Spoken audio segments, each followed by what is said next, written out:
Halo, berjumpa lagi di dunia novel.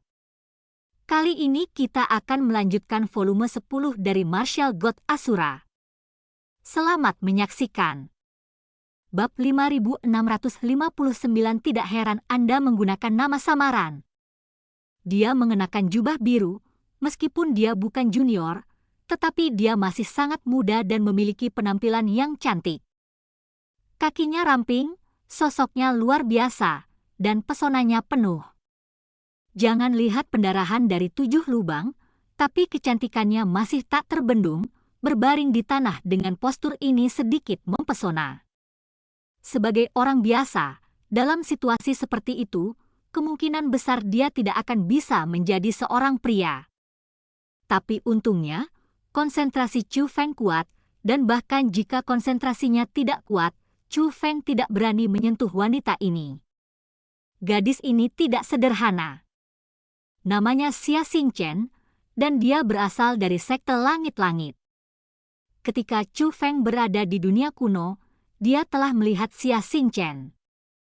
Pada saat itu, sekte abadi alkimia Dao juga datang ke dunia kuno yang disebut unjuk kekuatan. Tapi dia dicemuh dan dipermalukan oleh Xia Xingchen. Meskipun sekte abadi alkimia Dao tidak sebaik sekte abadi Changqiong, mereka tidak mau dipermalukan di bawah sikap menghina Xia Xingchen. Mereka kemudian bertarung dengan Xia Xingchen. Meskipun Xia Xingchen ini tampak muda, dia baru berusia beberapa ratus tahun, tetapi dia sudah menjadi orang yang kuat di alam dewa sejati. Mungkin dia menargetkan sekte abadi alkimia sejak awal, dan kekuatannya cukup kuat, jadi Chu Feng memiliki kesan yang baik tentang Xia Xingchen. Tidak pernah berpikir bahwa saya akan melihatnya di sini. Tapi setelah dipikir-pikir, saya juga merasa jika tempat ini tidak bisa dikerjakan dengan baik, itu benar-benar langit dan langit. Tiba-tiba embusan angin bertiup dari kejauhan, dan hutan bambu itu tertiup angin hingga runtuh. Namun hutan bambu ini tidak sederhana. Meski angin bertiup kencang dan awan, hutan bambu akan bergerak mengikuti angin, namun belum ditarik dari tanah. Segera, suara tajam seorang wanita datang dari jauh. Tuan Xingchen, jangan sembunyi, kamu tidak bisa melarikan diri, kamu telah mengambil racunku, dan kultivasimu hanya akan semakin merosot.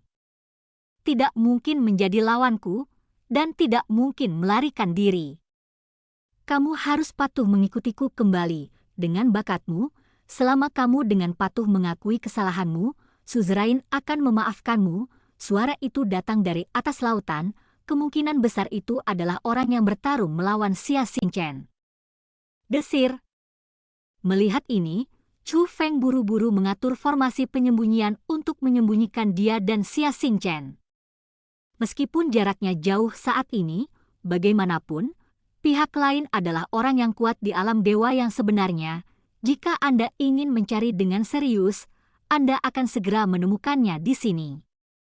Chu Feng melirik Xia Xingchen, lalu ke belati batu di sebelah Xia Xingchen, dan memikirkan sebuah rencana. Dia menyingkirkan belati batu, dan membawa Xia Xingchen menjauh dari hutan bambu. Xia Xingchen membuka matanya dengan bingung, dan mendapati bahwa nyeri dadanya tidak lagi begitu menyakitkan. Karena saya berada dalam formasi penyembuhan. Kamu sudah bangun, tiba-tiba, suara laki-laki datang. Melihat lebih dekat, orang ini persis Chu Feng. Reaksi pertama Xia Xingchen adalah menaklukkan Chu Feng. Tapi segera dia menemukan bahwa dia sangat lemah sehingga dia tidak bisa meninggalkan formasi penyembuhan sama sekali, apalagi menyakiti Chu Feng. Senior, jangan sia-siakan usahamu. Kamu telah meminum pil racun yang telah menurunkan basis kultivasimu. Pil racun ini cukup kuat. Sebelum efek obatnya habis, basis kultivasimu hanya akan semakin lemah, kata Chu Feng. Melihat bahwa dia tidak memiliki kekuatan untuk menaklukkan lawan, Xia Xingchen juga menatap Chu Feng dengan serius. Tiba-tiba, matanya yang indah bersinar. Ini kamu, bocah, aku mengenalimu, kata Xia Xingchen. Oh, Kamu telah melihatku di dunia kuno, kata Chu Feng. Ya, kamu bocah bernama Chu Feng, kita pernah bertemu sebelumnya, meskipun aku tidak melihatmu ketika kamu melihatku, dan kamu tidak melihatku ketika aku melihatmu, itu masih dianggap pertemuan, kan? Xia Xingchen menyeringai, dengan ekspresi menyeringai, benar-benar kehilangan kewaspadaan yang dia miliki sebelumnya, seolah bertemu dengan seorang kenalan lama. Tapi kemudian dia teringat sesuatu lagi, ekspresinya membeku, dan dia menatap Chu Feng lagi. Setan kecil, apakah kamu tidak mati?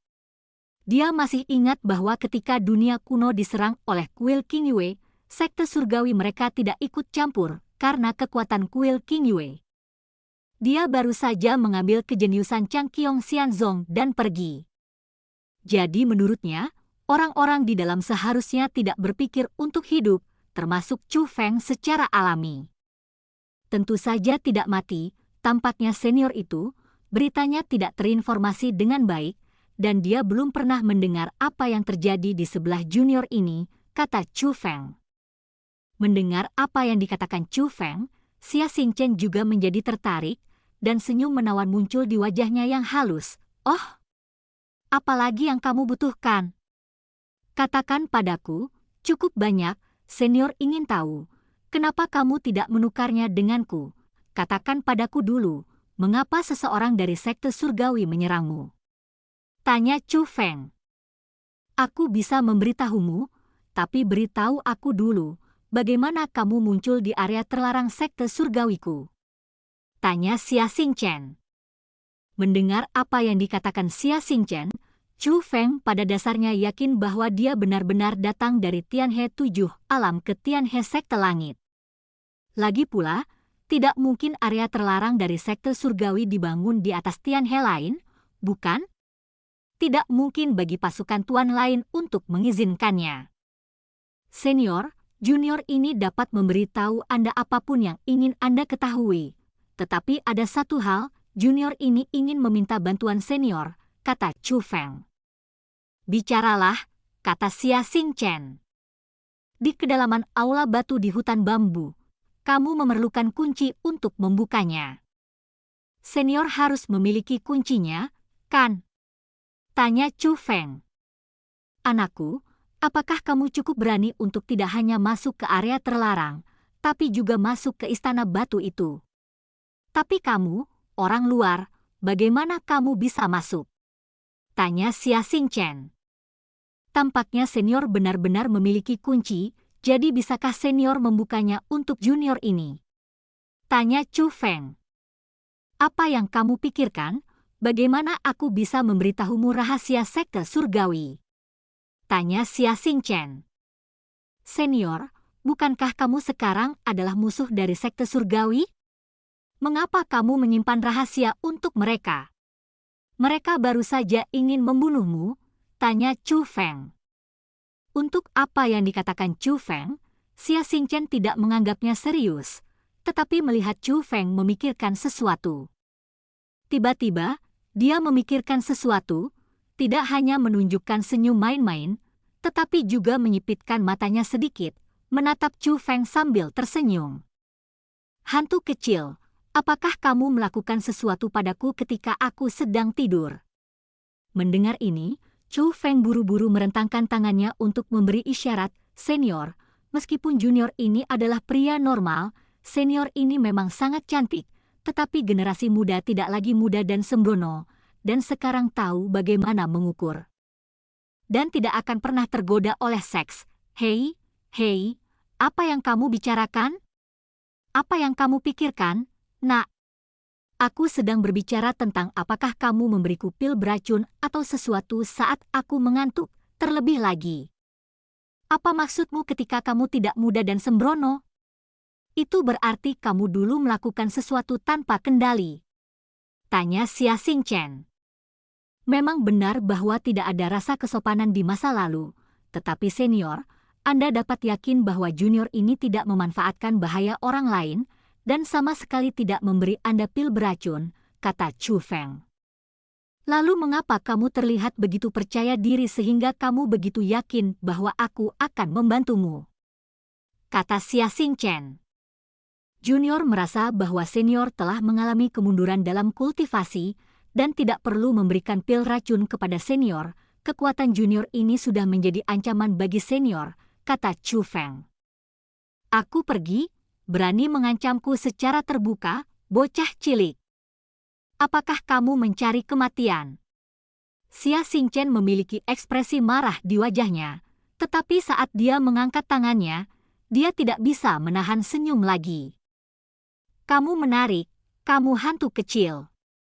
Nah, semakin aku melihatmu, semakin akrab kamu, dan caramu berbicara agak mirip dengan seseorang yang aku kenal, kata Xia Xingchen. Seperti siapa? Tanya Chu Feng. Chu Xuan, apakah kamu mengenalnya?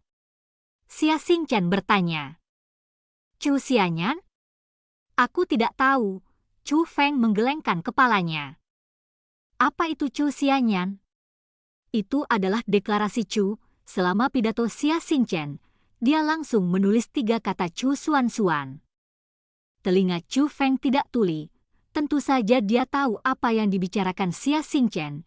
Dia sengaja melakukan kesalahan dan ingin memastikan. Karena Chu Xuan, itulah nama samaran yang digunakan oleh ayahnya. Tetapi untuk memastikan, Chu Feng masih berkata, Senior, saya tahu seseorang bernama Chu Xuan, tapi di dunia seni bela diri yang luas, ada terlalu banyak orang dengan nama dan nama keluarga yang sama. Apakah Anda ingin menggambar Chu Xuan lo? Jika tidak, generasi muda tidak akan yakin. Begitu Chu Feng mengatakan ini, Xia Xingchen langsung menggunakan tangannya sebagai kuas untuk menggambar potret di tanah. Orang ini tidak lain adalah ayahnya, Chu Xuanyuan. Tapi Chu Feng dengan cepat menggelengkan kepalanya. Senior, saya tidak kenal orang ini, nyata. Xia Xingchen sedikit curiga, dan matanya mulai bergerak bolak-balik dari lukisan di tanah dan wajah Chu Feng. Tapi kenapa semakin terlihat seperti dia? Mungkinkah dia adalah ayahmu? Tanya Xia Xingchen. Senior, dunia ini sangat besar, tidak ada kejutan, tidak sedikit orang yang tidak memiliki hubungan darah, dan mereka terlihat persis sama. Junior dan senior ini hanya memiliki sedikit kemiripan. Mengapa kamu mengatakan bahwa aku adalah putranya? Chu Feng merasa dirugikan saat mengatakan itu. Kamu benar, Xia Xingchen cemberut dan sedikit mengangguk. Senior, apakah kamu dan senior Chu Xuan ini musuh atau teman? Tanya Chu Feng. Musuh, orang ini sangat brengsek. Dia bahkan lebih buruk darimu, kata Xia Xingchen. Ah, apa yang kamu katakan? Senior, aku terlihat seperti orang baik. Chu Feng menyeringai canggung, tapi dia menghela nafas dalam hatinya.